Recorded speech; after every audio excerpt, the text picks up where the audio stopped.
মৃত্যু তোমারে একদিন একদম নিস্তব্ধ করে দিবে।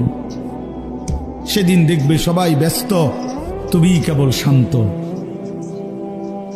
সেদিনও দোকান খুলবে, সেদিনও রোদ উঠবে,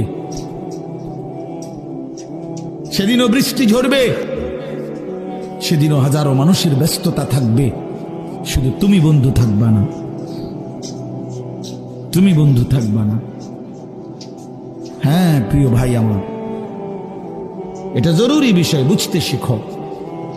নিজের ভালো, নিজের কল্যাণ, এটা বহুতই জরুরি বাপ, বহুতই জরুরি। যাই হোক, আমি লম্বা করে ফেলছি আমার কথা। তৃতীয় কথা হলো দলালাত, কোন ব্যক্তি হকের রাস্তা, জান্নাতের রাস্তা, সঠিক রাস্তা থেকে পথ হারিয়ে ফেলা, কুফরির মধ্যে লিপ্ত হলো, শিরিকের মধ্যে লিপ্ত হলো,